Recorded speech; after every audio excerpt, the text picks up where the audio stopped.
Welcome back to Trading 360. I'm Nicole Pedalides, live on the floor of the New York Stock Exchange. It's time for the Big Three. 3 stocks, 3 charts, 3 trades. Kevin Green will take us through the charts. Here to take us through the trades, Charles Moon, Prosper Trading Academy. Good to see you. Thank you both for being here. So, Charles, take a look at a macro thought before we get to a specific name here. Big picture, how do you feel about the market? Really strong. Obviously, this is the time of the year that people anticipate the markets are going to go up, the Santa Claus rally. We've seen how strong the market has been moving since just after Thanksgiving. And, this isn't too much of a surprise. Last time I was on, I said that the NASDAQ had to start regaining their dominance. They had to break their all-time highs and start making that push. That's exactly what they did. We're seeing the Magnificent Seven names really spiking up and making these strong moves to the upside. So, in conjunction with the big 7 stocks, in conjunction with the markets trading at all-time highs, there's nothing for me to see, even from a macro outlook, that the market is going to make this shift to the downside. It's been a really positive response since President Trump was elected. And once he starts taking office, that may change things around. We may see some sectors find some more demand as we start 2025. And obviously the inauguration date, we'll see a little bit more of that positioning by Wall Street. But it seems that things are very bullish, to say the very least, a bit euphoric. We're seeing a lot of growth stocks following suit as well. So all in all, everything is looking really, really good and positive for now. All right. Okay. Thank you for that. So I'm looking at the Datadog chart. 3 months up 42%, hit a new high of 170, and Barclays maintained the overweight and a 187 target. We also saw Macquarie and Truist with positive comments, buy ratings, overweights. 200 target, 170 target. So some upside potential here, according to the analysts. What say you?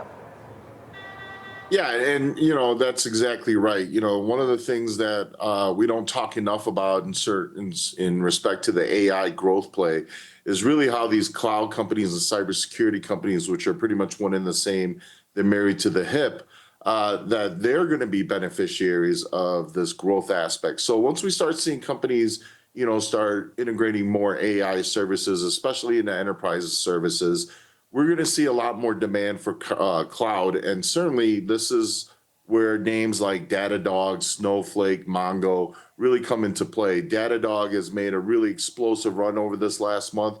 The only reason why they've even retraced here as steep as they have is because they made a private offering. There was a little bit of an inside sale, which really wasn't that significant.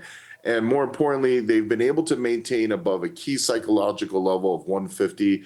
This is where I'm starting to watch for DDOG to pivot. I really like the break past this 157. I believe that 160 price is a psychological threshold. If I see that break, I'm going to look to ride it towards 170. And really, frankly, once they get back to that 170, because of the trend, I think they're going to break right through that level and push for that 184 near term. I think this could all be done by the end of the year. So this is definitely a name to watch, because that upside momentum is still maintaining. They're just taking a pause, and now I'm looking for that continuation play.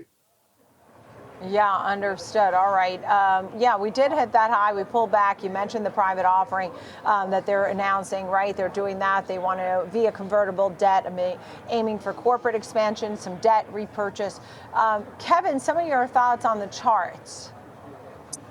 Well, if you're looking at Datadog, you can see a pretty decent basing pattern that's taken place pretty much since February of this year, and then that breakout that we saw in early November here. And so when you have that type of consolidation pattern, a lot of traders like to try to play the breakout, and that's exactly what happened here. We had a lot of volatility within this name, but now we actually did see that breakout. A couple of gaps to the upside. Once it broke through that 135 level, we have one gap between 135 and 140, and then another gap between 145 to 148 here. So just be mindful of that. We could see a retracement coming back and trying to retest those areas. But over the last couple of trading sessions, pretty much the last week and a half, you have seen implied volatility and actually realized vol getting a little bit aggressive here. So it isn't a consolidation, maybe even a flag pattern.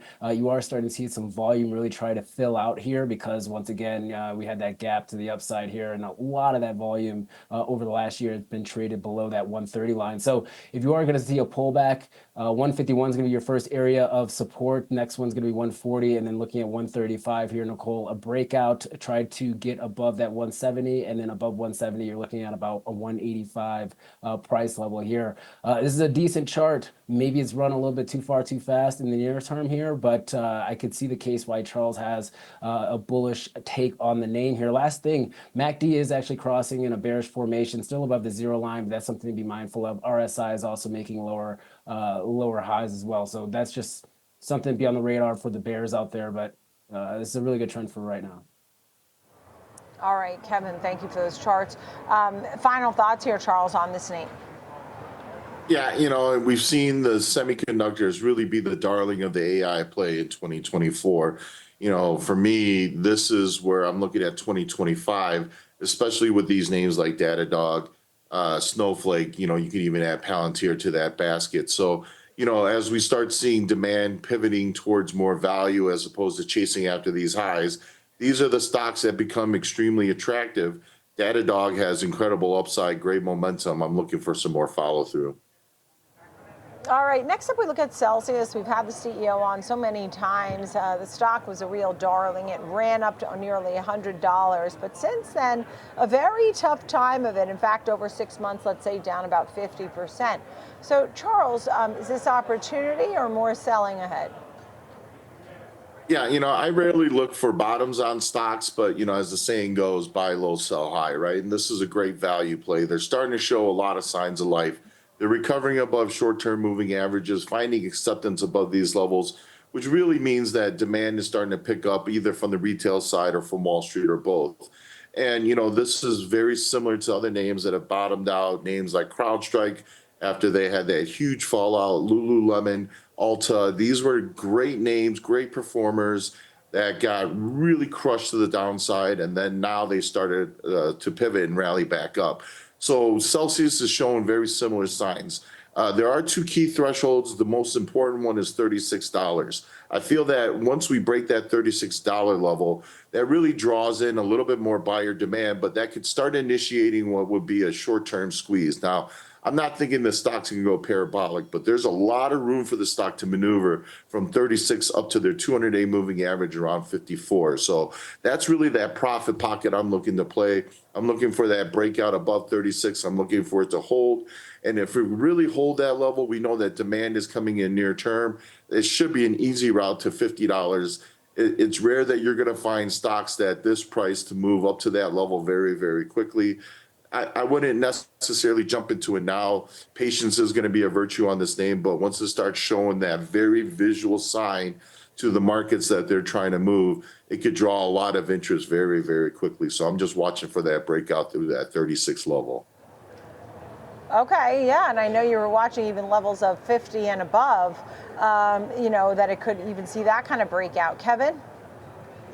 Yeah, you can see the consolidation pattern that Charles is actually talking about here. And you kind of talked about it, Nicole. It was a darling earlier this year, and then it kind of faded. We actually saw a pretty classic double top pattern that took place earlier this year. We had these highs at around $99.62 back in March, came back in the middle of May, tried to retest it, and then we failed to the downside here. But you are starting to see more of a consolidation. At 20-period moving averages, that first hurdle that it has been able to overcome. And you want to be able to see some strong volume in order to push the stock higher. Now, one thing I will say, this actually does have the ingredients for a nice little short squeeze that Charles is kind of talking about a little bit here. You have 58% of the dark pool volume is shorting this name right now, 16% short interest if you're looking at the overall float. And you have some key levels. I have $35. Charles has 36. What's a buck between friends? Next area, $41.85 is the next area of resistance, and then $59. That 200-day moving average, which is in red, is also going to be a key area right now. But we actually could see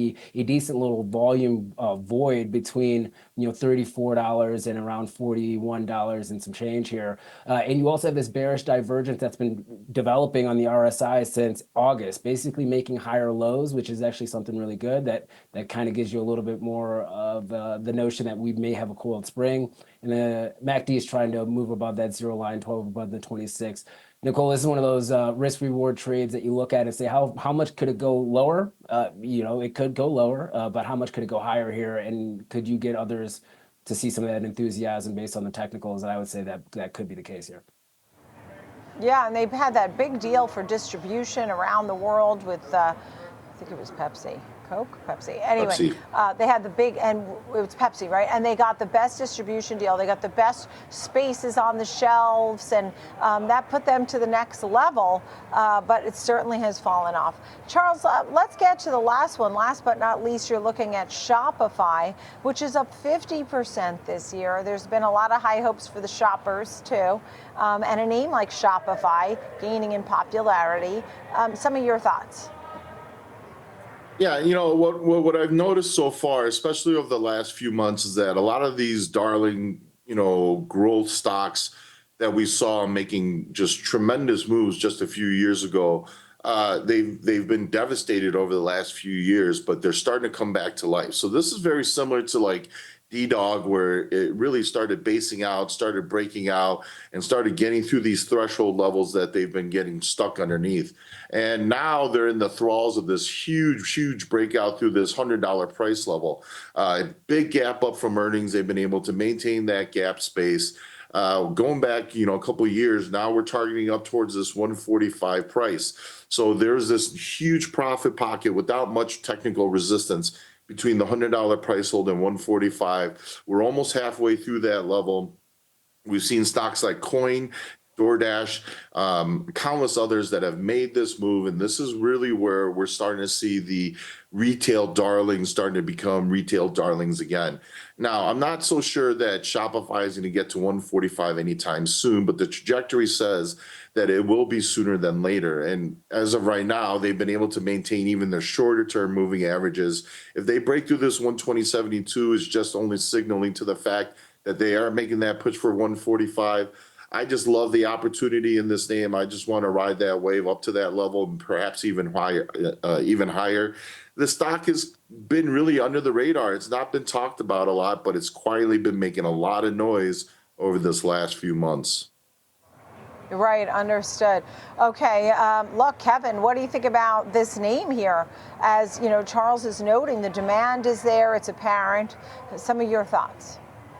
I mean, he's right when you're looking at the technicals. I mean, this is actually more of a V bottom. We had this aggressive selling at the beginning of the year, and then we have this kind of blow off bottom, if you will, opposite of a blow off top, where the stock actually hit $48.56. There's a lot of volume there, and you continue to see buyers really stepping in. Now, we do have a pretty big gap between $91 and around $102 that I would be mindful of here, Nicole. Now, you are seeing some volume starting to kind of backfill here at these higher levels, but we also have a wedge pattern. That wedge pattern was actually going to come to the apex by around December 18th, December 19th. So let's see if we're going to have a breakdown in price or a break up in price. Now, if we break down, 20-period moving average is going to be your first area of support, sitting at around $111.50.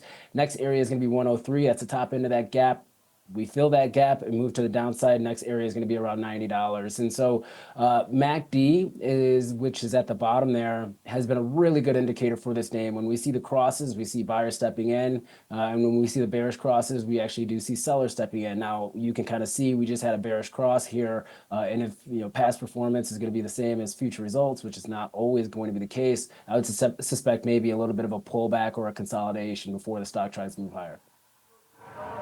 Yeah, thank you for that. Thank you for all those charts, Kevin. Charles, I mean, the final thought here is that as we talk about Shopify and the demand, it's also written up in Barron's that it's an underrated AI play, according to some of the analysts, how it, offers personalized response recommendations. I mean, when we think of Shopify, we need to think of AI in a big way, right? Yeah, and that's funny. It's been out and it's been integrated for some time, but it's never been talked about. And, we talk about the bullish state of the broad markets, right? We know that the Magnificent Seven is helping drive this market up. But, one thing that's really standing out to me is all the growth stocks that are starting to play catch up now. So when we see the markets broadly starting to move, obviously, especially when we align it with tech and, growth capabilities within tech, that's usually a sign of a very healthy market. Now, certainly, we would love to see other sectors, industrials, energy, moving along. But we've for the last 15 years have been led by tech names.